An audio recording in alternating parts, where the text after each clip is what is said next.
In respect of non-monsoon flows, the government of Telangana state has requested for the inclusion of non-monsoon flows in the hydrological studies in the reference second cited, and the above has also been discussed with Chairman CWC by the advisor of Telangana state. వీటన్నిటిని కూడా Hariram chief engineer క్లియర్గా రాసింది అధ్యక్ష. వీళ్ళు అన్ని రకాలుగా వీళ్ళ ఉద్దేశమే తుమ్మిడేటి నుంచి మేడిగడ్డకు తరలించాలి, మేడిగడ్డ అన్నారం సుందిళ్ళ బ్యారేజీలు కట్టాలి, లిఫ్టులు పంపులు పెట్టాలి, తద్వారా 1,00,000 కోట్లు కొల్లగొట్టాలని ప్రణాళిక వేసుకున్నాం. వీళ్ళ ప్రణాళికకు ఆదిలోనే రిటైర్డ్ ఇంజనీర్స్ కమిటీ తూట్లు పొడిస్తే తప్పు అని చెప్తే ఈ నివేదికను ఎక్కడ కూడా కనిపించకుండా సిస్టంలోకి వెళ్ళి మాయం చేసింది అధ్యక్ష. మళ్ళీ ఈ నివేదికను నేను ఇదే అసెంబ్లీలో పోయినసారి చర్చలు జరిగినప్పుడు ఈ నివేదికను బయటపెట్టి వీళ్ళ బండారం బయటపెట్టినప్పుడు ఇంజనీర్స్ సంబంధించిన నివేదిక బయటకు వచ్చింది అధ్యక్ష. వాస్తవాలు ఇట్లుంటే నీరు అందుబాటులో ఉంటే ఈ రోజు నేను ఇంకా కాగితాలు ఇప్పుడు తీసి చూపిస్తా అధ్యక్ష. ఏ తుమ్మిడేటి దగ్గర కాషన్ రాసిండ్రు, మీకు మన సిగరెట్ ప్యాకెట్ల మీద ఒకటి రాస్తారు అధ్యక్ష, సిగరెట్లే అమ్ముతారు, smoking is injurious to health అని రాస్తారు. ఎందుకు అంటే నువ్వు ముందు జాగ్రత్త తీసుకో అని చెప్పి. అట్లనే సేమ్ నీకు తుమ్మిడేటి దగ్గర ప్రాజెక్టు కట్టినప్పుడు కూడా కాషన్ రాసిండ్రు, నువ్వు మేడిగడ్డ దగ్గరికి తరలించినప్పుడు కూడా యాజ్ ఇట్ ఈజ్ కాషన్, వీళ్ళకి ఏదైతే మేడిగడ్డ దగ్గర నీరు అందుబాటులో ఉందని చెప్పిండ్రో అక్కడ కూడా as it is CWC letter dated 4/3/2015 on Tummideti PCSS project. As such, the availability of surplus from under section states as estimated to barrage site may not be reliable availability in future. The project authorities are advised to review the quantum of the divertible flows from Pranayita barrage site, considering the overall availability at the location of requirement of environmental flows, capacity of pumping, storage of barrage, en route and command area storages etc. అని ఇప్పుడు హరీష్ రావు గారు చదివింది కదా అధ్యక్ష. Same Harish Rao గారు ఇంకొక letter ఉంటుంది, మీరు మేడిగడ్డ దగ్గర తెచ్చింది, CWC letter dated 5/4/2017 on Kaleshwaram project. As the availability of surplus from under section states as estimated to project site may not be reliably available in future. The project authorities are advised to review the quantum of divertible flows from project site on 10 daily basis, considering the overall availability at the location requirement of environmental flows, capacity of pumping, storage at all barrages, en route and command area storages etc. సిగరెట్ల మీద ఎట్లయితే smoking is injurious to health అంటారో, CWC ఏది ఇచ్చినా నువ్వు కట్టుకునే ప్రాజెక్టును మళ్ళొక్కసారి సరి చూసుకొని నువ్వు ముందుకు వెళ్ళమని చెప్తుంది అధ్యక్ష. ఇవాళ తుమ్మిడేటి దగ్గర ఏదైతే వార్నింగ్ ఉంది, ఈ వార్నింగ్ తోని మేము మేడిగడ్డకు మారినామని చెప్తున్నారో ఇదే వార్నింగ్ క్లాస్ మేడిగడ్డ దగ్గర కూడా పెట్టారు. మరి మేడిగడ్డ దగ్గర ఎట్లా కట్టింది అధ్యక్ష? దీనికి వీళ్ళని ఉరి తీయాలి కదా అధ్యక్ష. ఒకవేళ ఉరి తీయాల్సి వస్తే అంటే వింటున్నారు కదా అని అదే విషయాన్ని కమిషన్ పేజ్ నెంబర్ 72, ఈ basing upon the observations of the central water commission in it's letter dated 4/3/2015 the barrage at Tummideti could not be taken up.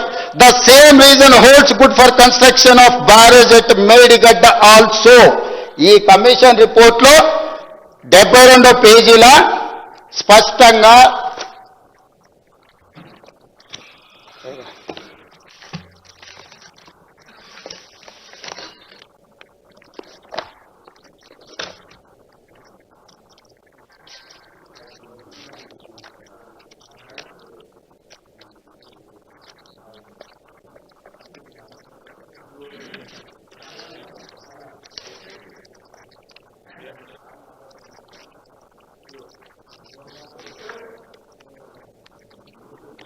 Same as it is ఇందులో పెద్ద లెటర్ బోల్డ్ లెటర్స్లో అధ్యక్ష 72 పేజీల కమిషన్ ఏమన్నదంటే మళ్ళీ ఒకసారి చదివి వినిపిస్తా వారికి అర్థం కావడానికి.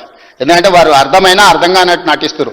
నిద్రపోయిన వాడిని లేపొచ్చు అధ్యక్ష, నిద్రపోయినట్టు నటించటోని లేపలేము అధ్యక్ష ఈ సమాజంలో. అయినా కూడా నేను లేపే తెలివితేటలు నాకున్నాయి అధ్యక్ష. Page number 72 PC Ghosh report. If basing upon the observations of the Central Water Commission in its letter dated 4/3/2015, the barrage at Tummidihetti could not be taken up. The same reason holds good for construction of barrage at Medigadda also.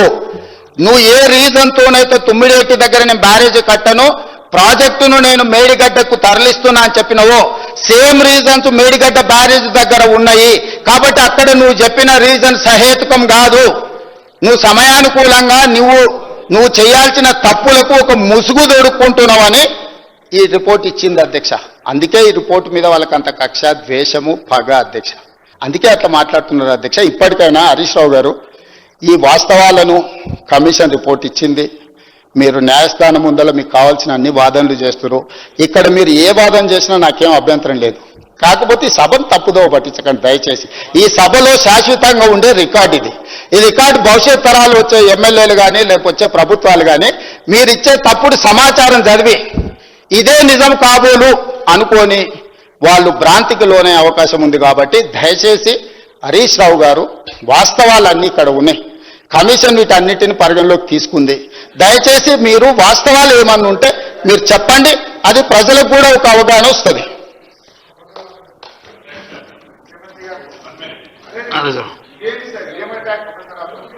మంత్రి అధ్యక్ష, గౌరవ ముఖ్యమంత్రి గారు ఏదైతే మాట్లాడారో in continuation ఇంకొక విషయం కూడా ఉంది అధ్యక్ష. ఏదైతే తుమ్మిడిహట్టి దగ్గర ఆనాడు 2009, 2014లో క్లియరెన్స్ ఇచ్చింది, వాటర్ అవైలబిలిటీ ఉందని సిడబ్ల్యూసి ఇచ్చిన దాని మీద ఆనాటి ప్రభుత్వాలు ఆ తుమ్మిడిహట్టి దగ్గర BR Ambedkar, Pranahita Chevella, Sujala Sravanthi project start చేసినప్పుడు ఆ ప్రభుత్వం 5,500 కోట్ల చిల్లర ఖర్చు పెట్టింది అధ్యక్ష. 2014 తర్వాత ఏదైతే ఈ ప్రభుత్వం ఏర్పడిన తర్వాత మాట్లాడితే నీ చరిత్ర తీసే టైం ఎందుకు రెచ్చిపోతుంది ఆయన, తప్పకుండా తీస్తా. 2014 తర్వాత ఇప్పుడు ఆనాటి ఇరిగేషన్ శాఖ మంత్రిగా హరీష్ రావు గారు, ఆనాటి ముఖ్యమంత్రిగా కేసీఆర్ గారు ఉన్నప్పుడు అదే ప్రాజెక్టు మీద 6,100 కోట్లు ఖర్చు పెట్టారు అధ్యక్ష. అంతకుముందు ఉమ్మడి ఆంధ్రప్రదేశ్లో ఉన్నప్పుడు 5,500 కోట్లు ఖర్చు పెడితే 6,100 కోట్లు రాష్ట్ర విభజన జరిగిన తర్వాత ఆ ప్రభుత్వం ఖర్చు పెట్టింది అధ్యక్ష. ఈ ప్రభుత్వం ఖర్చు పెట్టినా ఆ ప్రభుత్వం ఖర్చు పెట్టినా అది ప్రజల సొమ్ము అధ్యక్ష. ఇక్కడ గమనించాల్సింది, మీరు ఎక్స్పర్ట్ కమిటీతో, అనుభవజ్ఞులైన మీకు నచ్చిన ఎక్స్పర్ట్ కమిటీతో ఒక రిపోర్ట్ కాల్ఫర్ చేశారు. కాల్ఫర్ ఎందుకు చేశారు?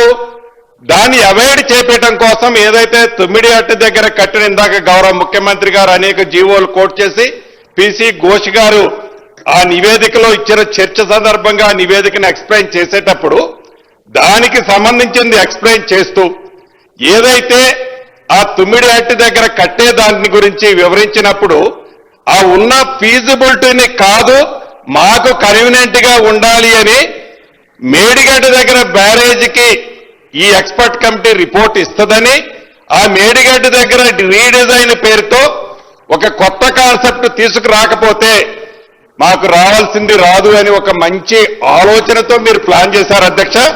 మీరు 6,100 కోట్లు ఖర్చు పెట్టినప్పుడు మీ ఆలోచన ఎందుకు లేదు? కనీసం రిపోర్టు ఇచ్చిన దాకైనా ఆగకుండా ఎందుకు ఖర్చు పెట్టారు? అదే మేడిగడ్డ దగ్గర సంబంధించిన 3 బ్యారేజీలు కట్టేటప్పుడు విత్-ఇన్ 25 days లో యాప్ కోర్సుకు పర్మిషన్ ఇచ్చేది, DPR చేయమన్నారు, ఎస్టిమేట్ చేశారు, రాత్రికి రాత్రే జీవోలు ఇచ్చారు, టెండర్లు పిలిచారు, ఫౌండేషన్లు వేశారు.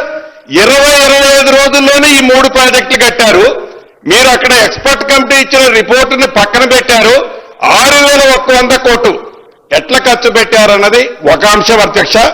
రెండవది, అదే మేం బేసిజానికి పోలా, ఆడ ఫీజిబిలిటీ వాటర్ ఉందని చెప్పినా కూడా దాన్ని పక్కన పెట్టారు. మీరు సీతారామ ప్రాజెక్టు ఆనాడు ప్రతిపక్షంలో ఉన్న బట్టి విక్రమార్క గారు అనేక సందర్భాల్లో రాజీవ్ సాగర్ ఇందిరా సాగర్ కి సంబంధించి మీరు తుంగలో తొక్కి సీతారామ ప్రాజెక్టు తీసుకొచ్చి ఏదైతే 2,800 కోట్లు అయ్యేది 9,000 కోట్లు, మళ్ళీ మేము వచ్చేసరికి మా నెత్తిన 18,000 కోట్లకి రెడీగా ఆర్ఈలు పెడితే దాన్ని మేము రాజీవ్ సాగర్ ఇందిరా సాగర్ కి మళ్ళీ సీతారామాన్ని వైండప్ చేసి మేము దానికి పోలా అధ్యక్ష, బేసిజానికి పోలా. కానీ డబ్బు అన్ని కోట్లు ఖర్చు పెట్టారు. ఆ ప్రాజెక్టుని కంప్లీట్ చేయాలని ఈ ప్రభుత్వం చిత్తశుద్ధితో పనిచేస్తుంది అధ్యక్ష. మీరు కేవలం మీ స్వార్థం కోసం, మీ స్వలాభం కోసం అక్కడ రాజీవ్ సాగర్ ఇందిరా సాగర్ ని రీడిజైన్ పేరుతో దాన్నెత్తి సీతారామ ప్రాజెక్టు తీసుకొచ్చారు. ఇక్కడ తుమ్మిడేటి దగ్గర ఈ ప్రాజెక్టుని ఎత్తి మేడిగడ్డ కాళేశ్వరం పేరుతో ఈ ప్రాజెక్టుని తీసుకొచ్చి టోటల్ గా ఒకే ఒక కాన్సెప్ట్ తో ఎట్లా 1,00,000 కోట్లు మనం కొల్లగొట్టాలనే కాన్సెప్ట్ తోనే ఈ ప్రాజెక్టు చేశారు అనేది ఆ కమిషన్ పూర్తి నివేదికలో ఇచ్చిందన్నది తమల ద్వారా గౌరవ సభ్యులకి రాష్ట్ర ప్రజలకు కూడా తెలియజేస్తున్న అధ్యక్ష. హరీష్ రావు గారు. థ్యాంక్ యూ అధ్యక్ష. గౌరవనీయులు అంటే ముఖ్యమంత్రి గారికి పోయే ముందు పొంగులేటి గారికి కంప్లీట్ చేసి అటు వెళ్తా పెద్ద ఆయన కదా సార్. ఇప్పుడు సీతారామ ప్రాజెక్ట్ గురించి మాట్లాడినారు. మరి సీతారామ ప్రాజెక్టుకు శంకుస్థాపన చేసినప్పుడు కేసీఆర్ గారు పక్కనే ఉన్నారు కదా వారు he was very much presence in that meeting. So మాయ మాటలు, మాయ కథ, రోజుకొక డ్రామా చేసే స్వభావం కాదు. మీరు విజువల్స్ తీసుకోండి. మీరు సీతారామ ప్రాజెక్టు చేసినప్పుడు మీ పార్టీలోనే నేను లేను. ఏం మాట్లాడుతున్నారు? మళ్ళీ చెప్తున్నా, మీరు ఏ ప్రాజెక్టు కట్టినా మీరు గుండె మీద చేసుకొని గుండె మీద చేసుకొని చెప్పండి హరీష్ రావు గారు. ఏదైతే ఆనాటి ముఖ్యమంత్రి కేసీఆర్ గారు అక్కడ ఏదైతే ఆ కంప్యూటర్ ఆపరేటర్ చూపించే బొమ్మని గూగుల్ చూపించి మీరు డిజైన్లు చేశారే తప్ప తెలంగాణ ప్రజల కష్టాలు, తెలంగాణ ప్రజల సొత్తుని కాపాడాలని ఉద్దేశంగా మీరు కూడా మాట్లాడే ఆ రోజు అవకాశం మీకే లేదు. మీనాడని మీ పార్టీలో సీతారామ చేసేనాడు గుర్తు తెచ్చుకోండి.